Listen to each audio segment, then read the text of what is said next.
I never thought I'd become the kind of man who'd sit quietly while his own wife mocked him for sport. That kind of humiliation belonged in other people's marriages, not mine. But here I was, on the far end of a long dinner table, swirling the amber remnants of my drink, while my wife, Lauren, held court like the star attraction. She always did thrive in rooms full of people. Laughter followed her like perfume, heads tilted toward her words, eyes seeking her approval. For years, I'd admired it. How effortlessly magnetic she was. How she could own a room without trying. It was part of what drew me to her. Tonight, that charm felt poisonous. The restaurant hummed with life, forks clattering, glasses clinking, the soft chaos of conversation. But the moment she opened her mouth, everything else dulled out. What started as harmless banter took a hard turn. I wasn't fully paying attention. I was half listening, checking my watch, waiting for the moment we could politely leave without it seeming rude. And then I heard my name. Didn't catch the setup. Just the punchline. Ugh, don't even get me started on him, Lauren sighed dramatically, rolling her eyes in a performance that earned her instant laughs.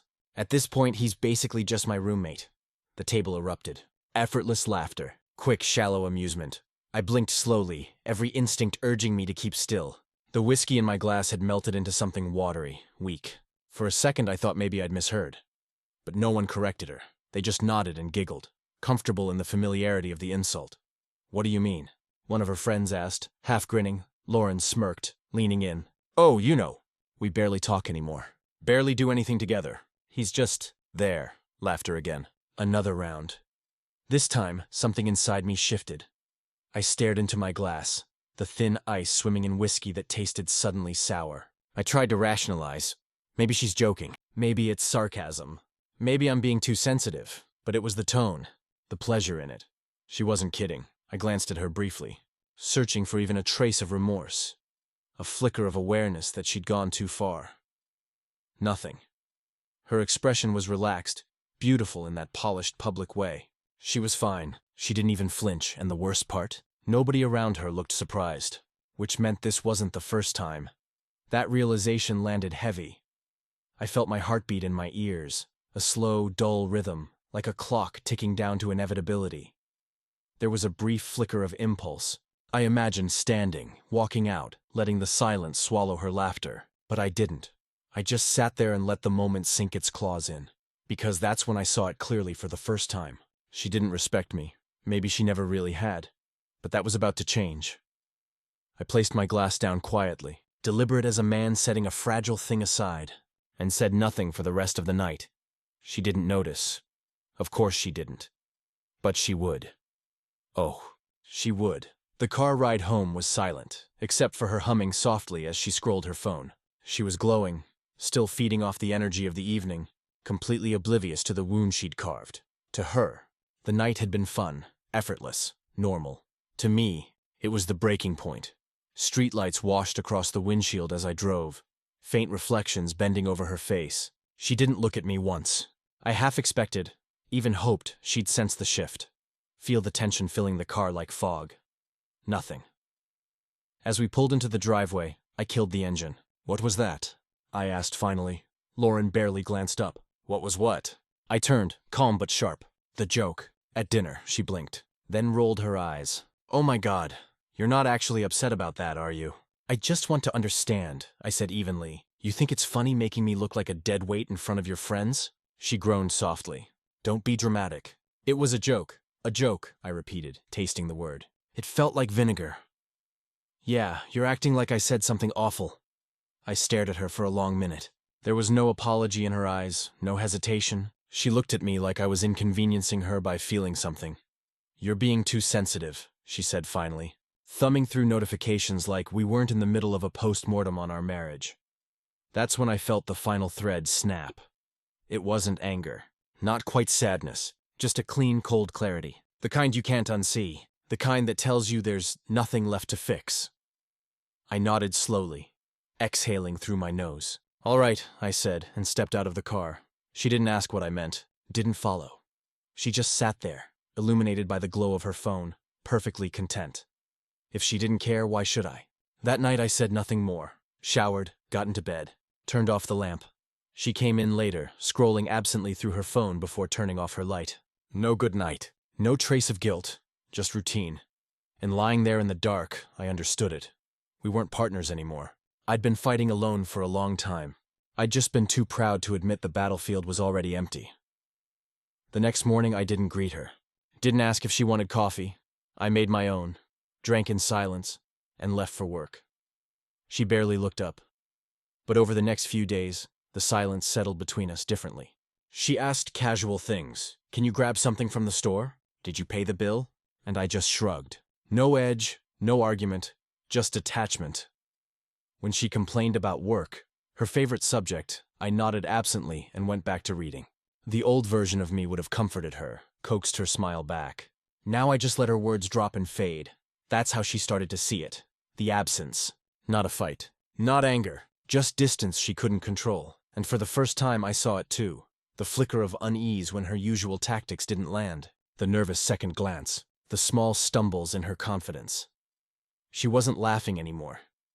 By the end of the week, she'd realized something had gone quiet. Too quiet. Maybe she thought I was sulking, waiting for her to apologize, to make peace in the same lazy way she always did. She didn't realize I wasn't angry. I just wasn't there. Not emotionally. Not mentally. She'd drained me too many times for there to be anything left. So when she suggested dinner at my parents' house, I almost smiled. She had no idea she'd just booked herself a front row seat to the end. We arrived right before sunset. The air smelled like roasted rosemary and warmth. Things my house hadn't felt like in years. My parents greeted us with kindness, as they always did. They adored Lauren. Or they thought they did. We sat around the dining table. Plates full. Conversation light. It almost felt normal for a minute. Then my mom asked in that gentle motherly tone, "So, how are you two doing? Everything good?" Lauren laughed. That laugh. "Oh, you know how it is," she said, waving her fork. "Ethan's just there." The words hit me like déjà vu. Silence followed, thick and tense. Mom frowned. "What do you mean?" Lauren chuckled, nudging my arm like we were in on the joke together. "He's just in his own world lately. It's like having a roommate." My mother's smile froze. My father's fork stopped midair. Lauren kept talking. Oblivious, or too self-involved to notice the way the room had shifted. I mean, honestly, it feels like I'm carrying this marriage on my back half the time. She laughed again. He barely talks anymore. I could feel my mother's eyes on me. Met her gaze briefly. And in that moment, she understood. She saw who Lauren really was. And for the first time, my mother looked disappointed. Not in me, but for me. Lauren didn't notice. Didn't care. And me? I wasn't angry anymore. I was liberated. I smiled. A genuine one. Something quiet and new. And finally looked at Lauren. "You're right," I said.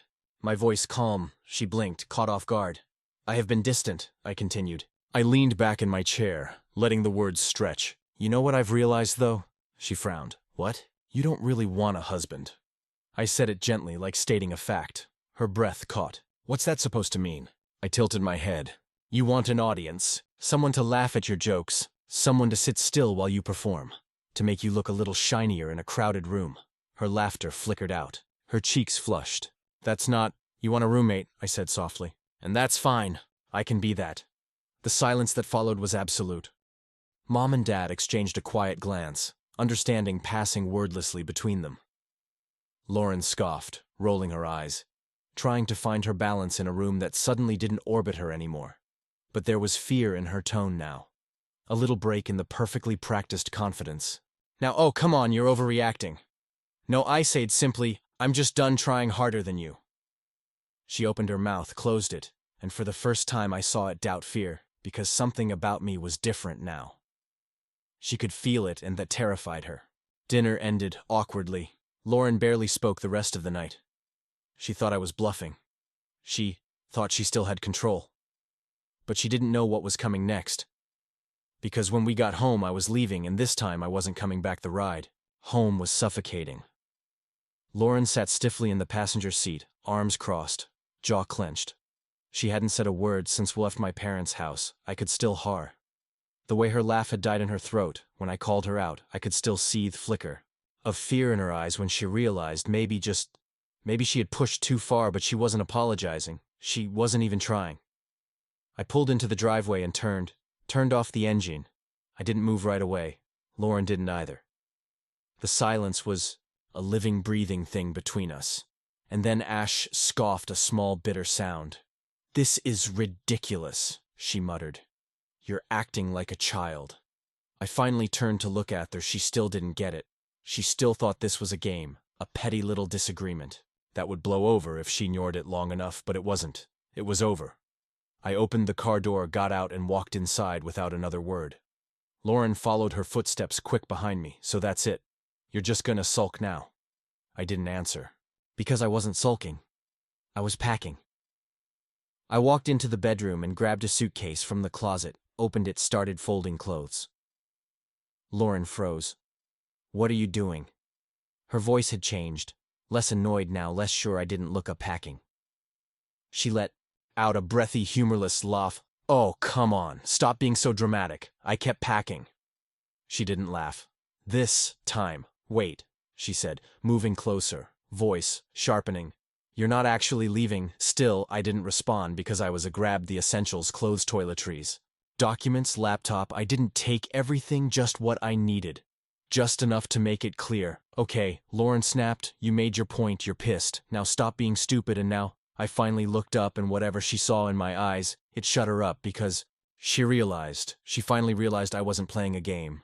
I wasn't making a point. I was done. "Where are you even going?" she asked, her voice quieter now. "Does it matter?" Her eyes, Dee to the suitcase, then back to me. Her lips parted slightly like she wanted to say something, anything, topple me back.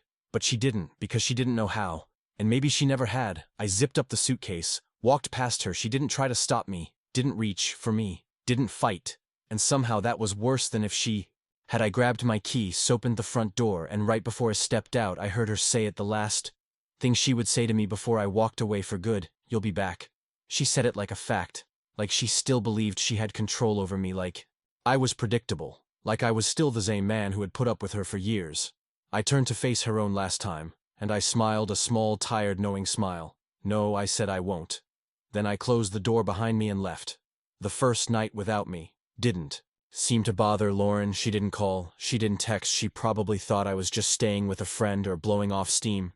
She probably expected me to come crawling back in a few days, ready to pretend none of this had happened. She was wrong. Day 2.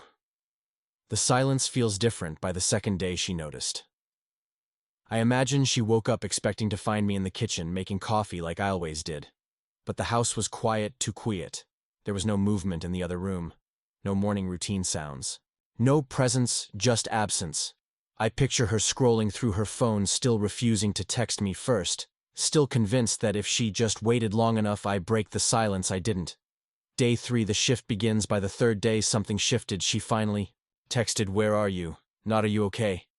Not, "Can we talk?" Not even, "I miss you." Just 3 empty words, like she was checking on a lost item rather than a person I left it on. Read, because it wasn't me she missed, it was my presence, my convenience, and I wasn't giving that back to her. Day 5, the house feels empty. By the 5th day, the house started to feel different to her. I know, because that's when she called. I let it ring. No voicemail, no follow-up text, just silence. For the first time, she was the one waiting, and it was killing her. Day 7. The weight of loneliness. A full week passed. No conversations, no apologies. By now, she'd realized the house felt colder. The days felt longer. The silence stretched too wide to ignore. At first, she probably enjoyed the space. She probably thought, finally some peace.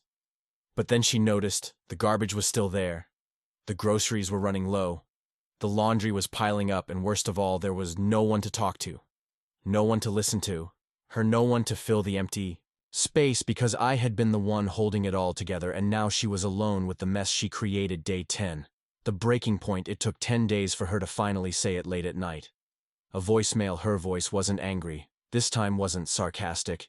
Wasn't mocking. It was small. It was uncertain. It was scared. "Hey, I don't know if you'll even listen to this, but can we talk?" She hesitated. "I think I messed up there." It was the first real admission. The first hint of regret. The first crack in her confidence.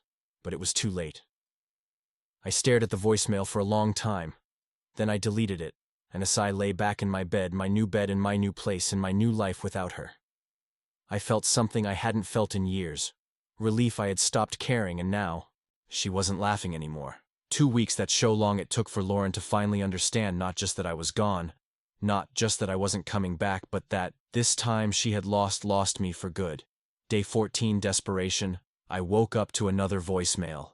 Her third one. The first had been hesitant. The second had been defensive. But this one was desperate. Her voice cracked under the weight of her own regret. Please just talk to me. I played it on speaker, listening to the silent stretch after her. Words. No excuses this time. No, you're overreacting. Just pure raw fear. Not fear of losing the relationship.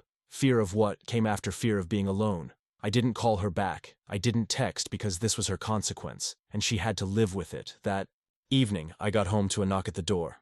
I already knew who it was. I took my time answering, letting her stand there in the hallway waiting. When I finally opened the door, she looked different, not put together, not confident, not smug. She looked tired.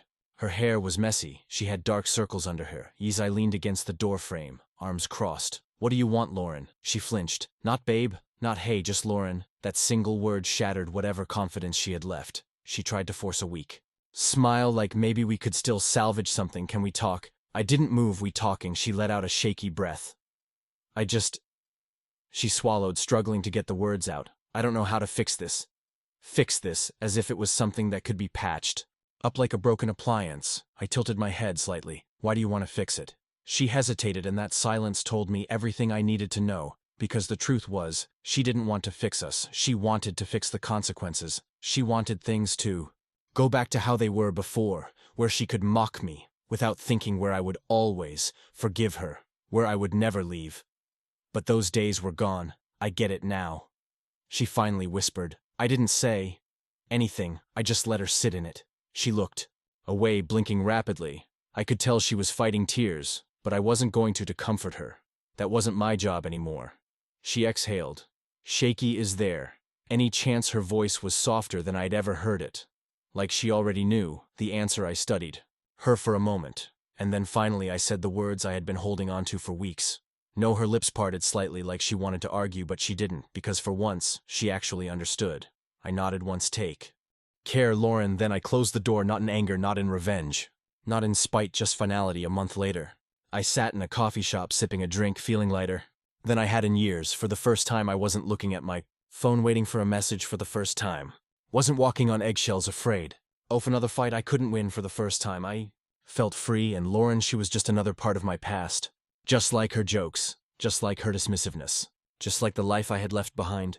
She had laughed at me, mimicked me, reduced me to nothing in front of others, but in the end I was the one who got the last laugh, because now I was finally happy, and she was left with the silence, the same silence she had once endured.